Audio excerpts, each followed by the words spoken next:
जय हिंद दोस्तों। कितना भी कर्ज हो, कितना भी लोन हो, उस लोन को माफ कैसे करवाना है, उस लोन की सेटलमेंट कैसे करवानी है।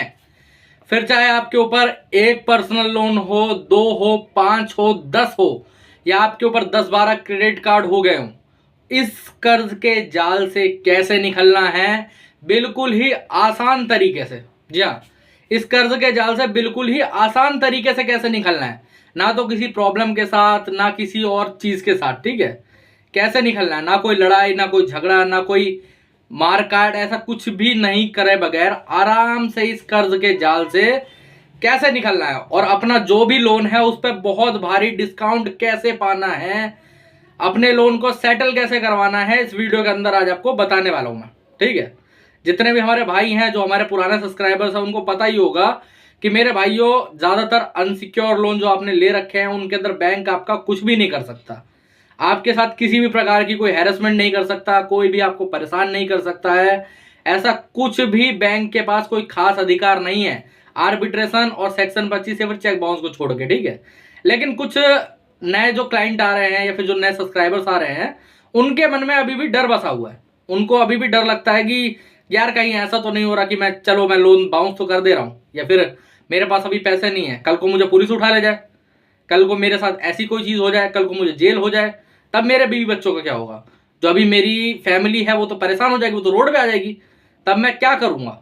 तो इसीलिए आज मैं आपको मोटा मोटा सारी चीजें बताने वाला हूं, और अपने लोन पे भारी से भारी डिस्काउंट, जो मैक्सिमम डिस्काउंट है ना 90% का, वो डिस्काउंट कैसे लेना है वो भी आज आपको बताने वाला हूं। ठीक है, बहुत भाइयों के मन में ये चीजें रहती हैं कि यार क्या अगर मैं कोई पर्सनल लोन या फिर कोई क्रेडिट कार्ड डिफॉल्ट करता हूं, ऐसा किसी भी प्रकार का कोई भी पर्सनल लोन हो, जैसे किसी ने कोई बिजनेस लोन ले रखा है, कोई ने पर्सनल लोन ले रखा है, किसी अनसिक्योर लोन, कोई भी, इसमें केसीसी का लोन भी आ जाता है अगर आपका केसीसी का लोन अनसिक्योर है तो। ठीक है, वो भी ऐड हो जाता है इसके अंदर। अगर मैंने ऐसा कुछ ले रखा है तो बैंक के पास ऐसे क्या खास राइट है जो मेरे साथ वो कुछ कर सकता है। मैं आप सबको बता देता हूं कि अगर आपका कोई भी अनसिक्योर लोन चल रहा है या फिर कार्ड चल रहा है, कार्ड भी लोन का कैटेगरी में, मैं बता देता हूं। जो आपका क्रेडिट कार्ड है वो प्री अप्रूव्ड लोन है, जिसके अंदर एक लिमिट दी गई है, जो आप कितना भी यूज करते रहो। जैसा मान लो ₹1,00,000 की लिमिट है तो आप ₹1,00,000 तक यूज कर सकते हो। ठीक है, वो भी लोन है। वो ऐसा तो है नहीं कि ₹1,00,000 लिमिट आप 2 लाख यूज कर लोगे, नहीं ना। वो भी एक प्री अप्रूव्ड लोन है कि जब चाहे तब पैसे निकाले, जब चाहे तब डाले, कोई दिक्कत वाली बात नहीं है। लोन वो भी एक तरीके का। तो जब आप इस प्रकार का कोई भी लोन लेते हो तो आप अलग अलग तरीके से अपना साइंस करते हैं हर जगह, और एक एग्रीमेंट तैयार होता है। अब कई लोग बोलेंगे इसमें कि सर मैंने तो किसी भी प्रकार का कोई ऑफलाइन लोन लिया ही नहीं है, सब ऑनलाइन लिया है।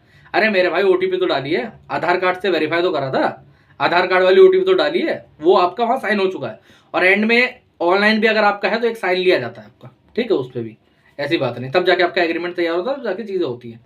अब उस एग्रीमेंट के अंदर क्लॉज क्या क्या होते हैं?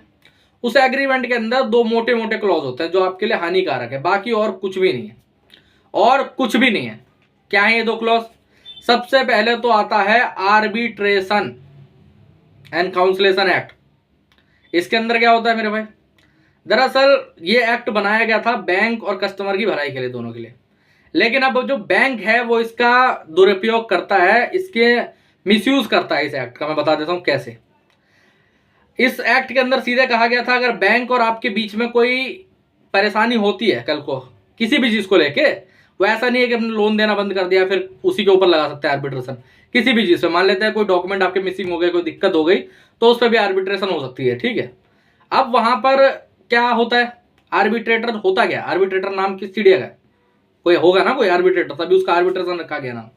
तो आर्बिट्रेटर सिंपली एक मीडिएटर है जो आपके और बैंक के बीच में है मेरे भाई। ठीक है, आपके और बैंक के बीच का एक आदमी है जिसे हम एक मीडिएटर कहते हैं। वो आपकी बात भी सुनेगा, वो बैंक की बात भी सुनेगा, और उसके बाद एक फैसला करेगा जिसको हम आर्बिट्रेशन अवार्ड कहते हैं। और वो जो फैसला है वो दोनों पक्षों को मानना पड़ेगा। ठीक है, वो कोर्ट में भी वैलिड होता है अगर वो अच्छी तरीके से आर्बिट्रेशन करा गया होगा रियल। आजकल क्या हो रहा है, फेक आर्बिट्रेशन भी बहुत करे जा रहे हैं, तो वो मान्य नहीं होता है। अब ऐसे में बैंक ने क्या निकाला है, अब जो आर्बिट्रेटर है मेरे भाई, उसको आप तो सैलरी दे नहीं रहे हो, है ना। आप तो सैलरी दे नहीं रहे हो, बैंक दे रहा है, जो भी दे रहा होगा, 20,000, 50,000, 1 लाख, जो भी दे रहा होगा। मैं कोई पैसा है नहीं, कॉन्ट्रैक्ट बेस पे रहते हैं सारे के सारे, तो बैंक दे रहा है। अब बैंक जो है अगर उसे सैलरी दे रहा आर्बिट्रेटर को, तो वह जो आर्बिट्रेटर है वो उसी के पक्ष में फैसला देगा बैंक के। बैंक के पक्ष में ही 100% फैसले आते हैं आर्बिट्रेशन के। आप क्या सोच रहे हो कि कस्टमर के पक्ष में भी कुछ आता है? अरे आपने 1 रुपया भी दिया क्या आर्बिट्रेटर को, वो आपके पक्ष में क्यों देगा फैसला? और सेकंड चीज, पहली बात तो ये जो पक्ष वाला वो है कि किसी के पक्ष से सैलरी लेके दिया जा रहा है, वो एक तरीके से फुल्ली इलीगल है। क्या होता है, आर्बिट्रेशन का नोटिस आता है, आप इग्नोर करोगे, जवाब कोई दोगे नहीं, तो वो लोग एक तरफा आर्बिट्रेशन कर लेते हैं। ठीक है, जब एक तरफा आर्बिट्रेशन हो जाएगा तो वो जो आर्बिट्रेशन है वो आर्बिट्रेशन एंड काउंसिलेशन एक्ट 1996 के सेक्शन 34 के अगेंस्ट है।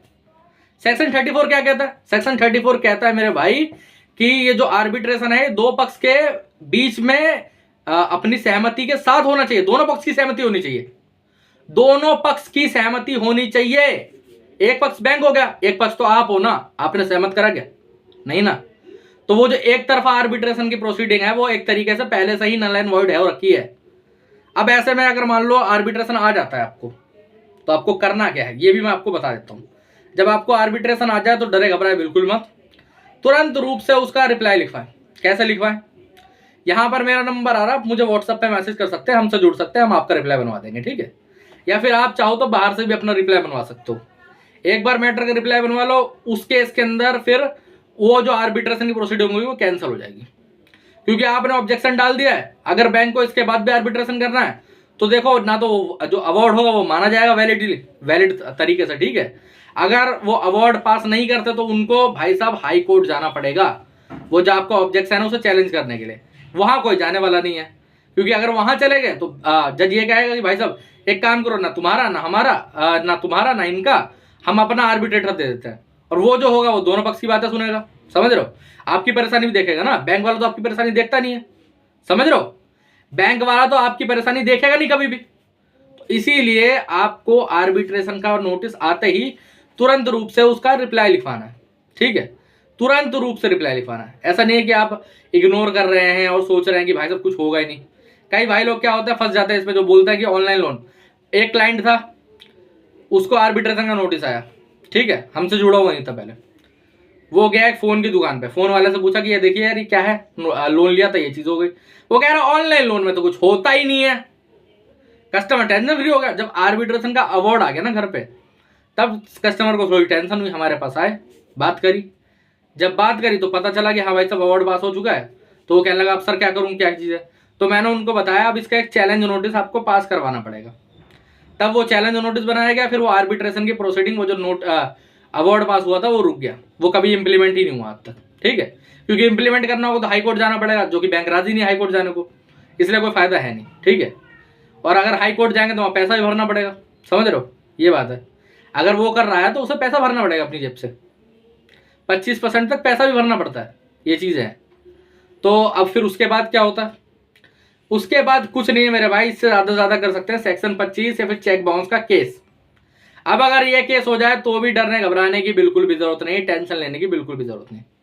इसमें तुरंत रूप से, जैसे जिस दिन आपको समन, कोर्ट का समन, नोटिस नहीं समन, जिस दिन आपको समन रिसीव होता है, आपको तुरंत रूप से उसकी डेट चेक करनी है और उस डेट पे जाके बेल लेनी है। बेल आपको कैसी मिलेगी? मान लेते हैं आप मुंबई रहते हैं, आपका गुजरात में केस कर दिया, आपकी 11 तारीख की डेट है, कुछ मत करो, 10 तारीख को चले जाओ, एक दिन पहले वहां जाके लोकल अदालत से अपना लॉयर एक हायर कर लो, जो भी रहेगा वो फीस उसके हिसाब से। और बस कोई दिक्कत नहीं है, एक आदमी साथ लेके जाओ, अपने डॉक्यूमेंट्स वगैरह साथ लेके जाओ। एक बेल बॉन्ड भरना पड़ेगा, अगर बेल बॉन्ड नहीं है तो अपनी बाइक वगैरह, कार वगैरह कुछ भी होगा तो उसकी आरसी जमा हो जाएगी। अगर आरसी भी नहीं है तो एक खेत होता है, उसकी खतौनी होती है, सबको पता होगा, यूपी और दिल्ली वगैरह में यही कहा जाता है, उसकी एक खतौनी होती है, वो भी आप लगा सकते हो चाहो तो, कोई दिक्कत वाली बात नहीं है। खेत, दुकान, मकान, ऐसा कुछ भी, उसकी खतौनी आप लगा सकते हो। वो लगाने के बाद आपको बेल मिल जाएगी, केस चलता रहेगा, कोई दिक्कत नहीं, केस के बीच में सेटलमेंट हो जाएगी। आज नहीं तो कल सही होना सेटल ही है, क्योंकि चेक बाउंस और ये सेक्शन 25 का केस करके भी बैंक को कुछ मिलने वाला नहीं है। वहां पर भी सेटलमेंट की बात ही होगी। और कितने तक पे होगी? देखिए, ऑर्डर है कि हाई कोर्ट पे हमारे 20% तक पे और सुप्रीम कोर्ट में 10% तक पे सेटलमेंट हो सकते हैं, जजमेंट पास है। ठीक है, ऐसी बात नहीं है। और जो आपका डिस्ट्रिक्ट कोर्ट होगा जहां पर केस हो रखा है, वहां पर भी आपको अच्छी खासी डील मिल जाएगी, 30-40 तो मिलेगी, उतने में कर लेना, क्या दिक्कत आ रही है? और अगर फिर नहीं है पैसे तो केस चलने दो। अब कई भाई लोग बोलते हैं सर हमारे पास तो खर्चे के पैसे नहीं, हम कैसे केस लड़ेंगे। तो मेरे भाई अगर तुम्हारे पास खर्चे के पैसे नहीं है, तुम बीपीएल के अंदर आ रहे हो, तो कोई दिक्कत वाली बात नहीं है, आप अपना सरकारी लॉयर हायर कर लो, एक एप्लीकेशन लगेगी। अगर मान लो आप पहले अच्छा कमाते खाते थे, आपके पास पहले अच्छी जमीन थी, पहले अच्छे पैसे थे, पहले अच्छा बिजनेस था, उसके बाद आपका सब दिक्कत हो गई, तो फिर आप क्या करना है, अब पैसे नहीं है, कुछ मत करो, एक एप्लीकेशन लगेगी एडवोकेट एक्ट के अंदर, आप अपने एडवोकेट खुद भी बन सकते हो। मेरे भाई जो बंदा ढूंढता है, समझता है, परखता है, उसको कभी भी धोखा नहीं मिलता, वो कभी भी परेशान नहीं रहता। आप अपना केस किसी और के ऊपर क्यों छोड़ोगे, मेरा मानना ये। अगर आप पे पैसे नहीं है तो आप खुद भी अपने वकील बन सकते हो, एक एप्लीकेशन देनी है खाली आपको कोर्ट के अंदर, फिर आप अपना केस खुद भी लड़ सकते हो, कोई दिक्कत नहीं है, बेल खुद भी ले सकते हो। वहां पर हेल्प करने वाले बहुत बैठे हुए हैं, 1500 लेके कोई भी बता देगा बेल एप्लीकेशन कैसे लिखनी है, क्या चीजें करनी है।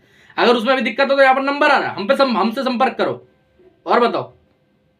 इसलिए डरो घबराओ बिल्कुल मत। इसके बाद क्या होगा, अगर मान लो केस फाइल कर दिया, तुमने बेल ले ली, अगली डेट जो पड़ेगी मिनिमम 3 महीने और मैक्सिमम 6 महीने, इतने के बीच में डेट पड़ेगी।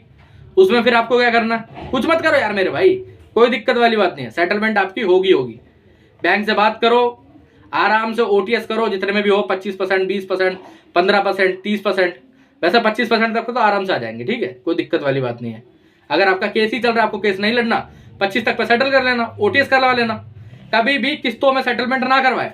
कई जो क्लाइंट है वो दिक्कत ये करते हैं कि वो किस्तों में सेटलमेंट करवा लेते हैं, किस्तों में सेटलमेंट ना करें, ओटीएस करें हमेशा, क्योंकि बनाने को तो 6 किस्तें बना देंगे, आप पे अभी किस्तें पे नहीं हो रही, बाद में कैसे करोगे मेरे भाई, बताओ, है ना।